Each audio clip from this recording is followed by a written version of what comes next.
Snowland is pretty looking and pretty simple to race on. Found in the center of some sort of a crystal kingdom, Snowland is one of the smaller tracks in Mario Kart 8. The old tried and true trademark of Super Mario Kart and Advance can be spotted here. The multicolor walls stick out like a sore thumb whenever I see them. Sometimes it works, sometimes it doesn't. This stage is so vibrant and pretty that I have to admit, it strangely kinda works. Living up to the name, there's a sprinkling of snow, and that creates a very pretty glittering effect. Or maybe it's just the ice and snow glittering. I'm not sure, but it looks nice. The trees being covered in snow give off a Christmas vibe. It's strange how just adding snow on these tree models massively helps them. They looked painfully plain in previous courses. The snow along the roads also looks beautiful. This is a part of the Propeller Cup, which is in Wave 2. Wave 1, I pointed out the awful textures, and already into the next set, it looked like Nintendo was addressing the issue. Not by me personally, but by fans in general. They all complained. It's not just textured, it's glittery.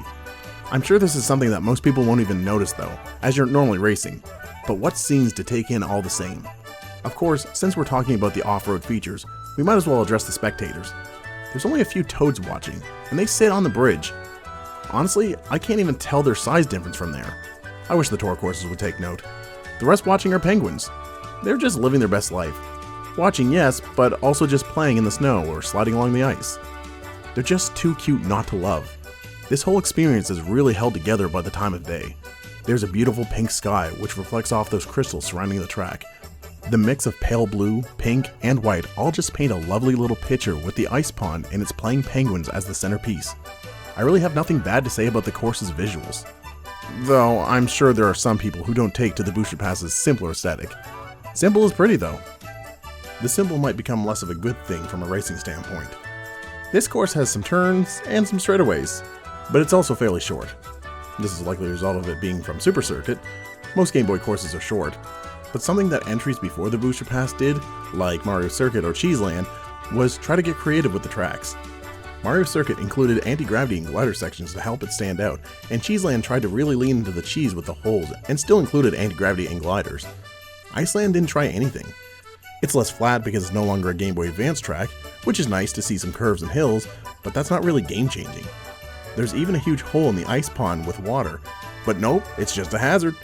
Mario Kart 8 has underwater driving, so throwing a giant puddle that you can't drive through into the middle of the track is horribly misleading. It could have been a short, alternative route. Even something simple would have made this stand out better, or maybe putting a warning of some kind so that people know it's not drivable. It's not like the track is completely the same though. Although I've never played Super Circuit, I'm fairly confident in my knowledge of what the hardware could do. Penguins running around and playing on the ice is definitely new. They make for fun little obstacles, but don't you hit them. They're too pure and must be kept safe. In addition, there are some item boxes traveling through most of the course. They come down after the bridge and leave from the ice pond.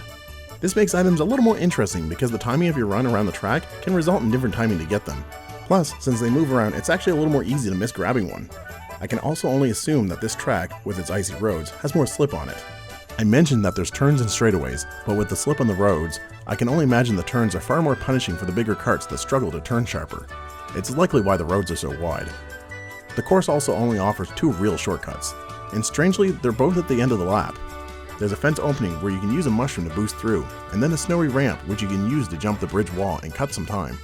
Both are technically mushroom shortcuts, but I think with a drift boost, you could likely still make a good jump over the bridge. It's just really strange that they're both right at the end of the lap. Technically, there's another shortcut you could use to jump from the upper level to the ice pond too, but I think that's not really an intended shortcut. But try it out. It's likely really hard, but a good time saver.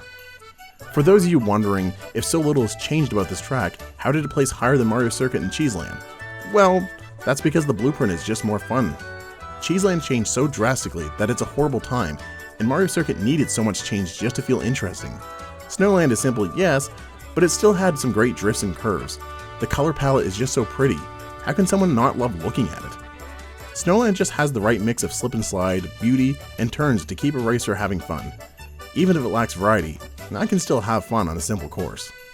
But I'm done with the cold. It's time to heat things up with a track that has a very misleading name. But before you go, don't forget to like and subscribe. The channel grows with your help, and any you can offer is greatly appreciated. See y'all next time.